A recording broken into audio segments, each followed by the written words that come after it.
C'est un classique de Broadway qui débarque à Paris. La comédie musicale Chicago, créée en 1975, elle s'installe au Théâtre Mogador.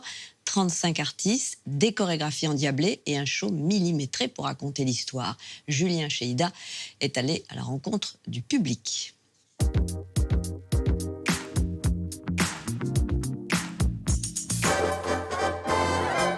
Il y a Chicago, la ville américaine, et il y a aussi la comédie musicale créée en 1975 à Broadway.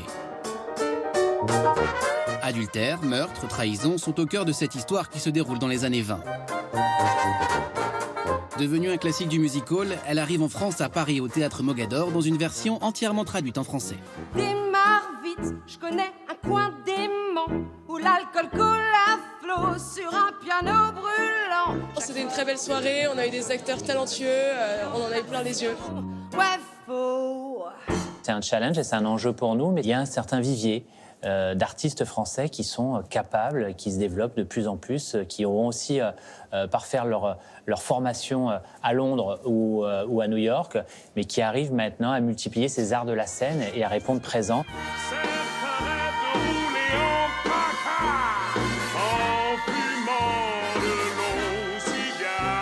La traduction est très bien faite, je trouve, parce que c'est pas évident de faire claquer les mots vraiment sur de la musique américaine. Pour moi, Chicago, c'est l'Amérique, c'est américain. Ouais. Et le fait de chanter en français, moi, ça m'a gênée. Prends un verre et quelques gouttes de sueur. On se pose toujours la question parce qu'on entend sur les réseaux sociaux ou autres, on entend des choses en disant « ah oui, ça va être encore en français ». Mais dès la première note et la première répétition que j'ai vue, ça a été balayé rapidement. L'histoire qu'on raconte, le livret est tellement fort dans son récit que le mettre en anglais aurait été, au-delà d'une hérésie, mais on aurait brouillé les pistes et la compréhension aurait été tout autre. C'est un peu un retour aux sources, c'est comme un peu remonter dans le temps, c'est très agréable. Ils n'auront qu'un nom à la bouche, oui, c'est ça. Celle qui change en or tout ce qu'elle touche, oui, c'est ça.